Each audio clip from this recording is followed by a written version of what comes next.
Here we are back with the Greatest Fight series. Today we will be taking a look back at the greatest wins in the career of Saul Canelo Alvarez. The Mexican great has won titles in 4 weight classes from light middleweight to light heavyweight, becoming a unified champion in 3 weight classes, and also making history by becoming the first and only undisputed world champion at super middleweight. There were several questions heading into Alvarez's bout with Miguel Cotto, the major one being how would Canelo perform in his biggest fight since tasting defeat at the hands of Floyd Mayweather. Those questions were all answered in emphatic fashion as Alvarez matured and became a more complete boxer against Cotto. Canelo showcased improvements both offensively and defensively as he utilised his proficient timing and counter-punching ability to propel him to a unanimous decision victory and a WBC middleweight champion. The fight made Canelo one of the sport's major stars as it showed the world that he could carry the load and deliver blockbuster pay-per-view numbers that only a select few could do.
The rivalry between Canelo and Golovkin goes back many years, following Triple G's Marvin Hagler-esque-like dominance over the middleweight division. So once Canelo picked up the WBC middleweight strap in 2015, talk for a potential showdown between Golovkin and Canelo started to heat up, with Golovkin even picking up the interim WBC title to effectively become Canelo's mandatory. Canelo would later drop his middleweight title to face Liam Smith. However, Canelo always stated that a showdown between its pair would happen someday. This would happen in 2017 with the two would fight to a very controversial draw. So questions surrounding Canelo coming into the rematch with Golovkin were prevalent, as many felt like Golovkin did enough in the first fight to pick up the victory. Alvarez's reputation was also on the line after he received a 6-month ban after 2 failed drug tests. Instead of allowing Golovkin to be the aggressor, Alvarez altered his counter-punching style and showed a willingness to stand toe-to-toe with Golovkin, as he would meet his rival in the middle of the ring and the two would slug it out from the opening bell. The nip and tuck affair was tightly contested as both had their moments, but Alvarez's shift in his game plan and his aggressive approach earned him the majority decision nod as he captured the WBA and WBC middleweight titles. Forehead to forehead, the right uppercut finds its mark to the chin of Canelo Alvarez. Alvarez comes back. 52 fights in his career as a professional for Canelo Alvarez. And let's go, the exchange jabs. How do you pick up the pace here? In the first fight. What about the advice you gave Canelo where, hey, the first minute of the round, just block, play defense, and don't even try to exchange with him? I think that's an energy conservation. Canelo raises him with the hook. Triple G comes back with a huge right hand. May have rocked Canelo Alvarez. Here's a different angle of the right hand landing. Tested. Canelo saying, let's go. Gennady not again. Let's do it.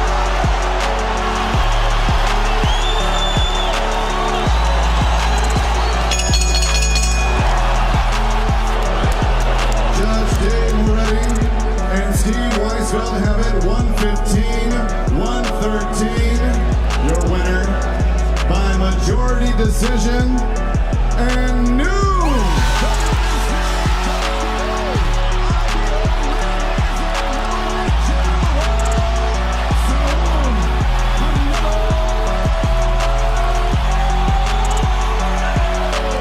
After unifying the middleweight title against Daniel Jacobs, Alvarez dared to be great by making more history by jumping up 2 weight classes to battle the WBO light heavyweight champion Sergey Kovalev. Kovalev had reigned supreme over the 175-pound division for the majority of the last decade, but his better days were behind him. In the fight, Kovalev performed better than expected by utilising his jabs to perfection, but ultimately in the fight, Alvarez's power would show when he would knock Kovalev out in the 11th round to become a 4-weight world champion. Canelo also made history by becoming the first man since Henry Armstrong to actively hold titles in 3 weight classes.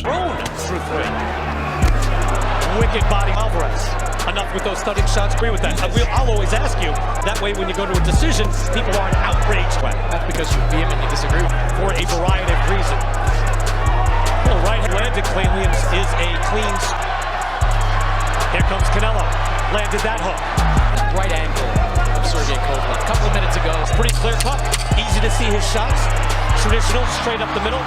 Knows what's coming back when he releases. Canelo right hand. Having to move his.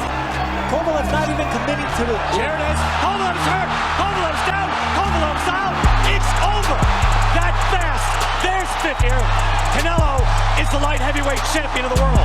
After dominating his way through the super middleweight division by systematically taking apart both Callum Smith and Billy Joe Saunders, in which Canelo had picked up 3 out of the 4 major world titles up at super middleweight, Caleb Plant was the only man left who stood in the way of Canelo making history by becoming the first and only undisputed champion up at 168. After months of negotiations, Canelo Alvarez announced on his social media that he'd be facing off against undefeated IBF champion Caleb Plant on the 6th of November at the MGM Grand in Las Vegas. On the 21st of September, the 2 fighters engaged in a brief on-stage scuffle during their first press conference, in which Alvarez initiated physical contact during their face-off when pushed by Caleb Plant.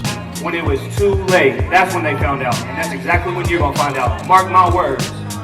On the fight night, Alvarez won the bout via an 11th round technical knockout. He had knocked his opponent down to the canvas with a left hook right uppercut combination in the penultimate round before closing in to drop Plant again, prompting referee Russell Moore to call off the bout. At the time of the stoppage, Canelo was ahead on the scorecards 98-92, 96-94 and 97-93. With this win, he became only the 6th fighter to unify all the belts in one division in the 4-belt era. Daniel Jacobs is an excellent middleweight prize fighter. A little better than Austin Trout was at his best, in my opinion. Maybe even better than a prime era's Landy Lara, though Lara and Trout at 154 are a little smaller than Jacobs. Triple G is probably a little better than all of them, and he's a big middleweight. Golovkin isn't just very good or even excellent, he's great. Very few junior middleweights who ever lived could get through 5 fights with those 4 fighters without a loss. Canelo Alvarez, though, is one of them. Yes, I'm well aware that Canelo Trout could have gone either way, and that at least as many people think Lara deserved the nod as believe Canelo did. And yes, Canelo was lucky to get a draw in his first fight with Triple G, and the second fight was also close. Truth is, he didn't beat Jacobs by all that much.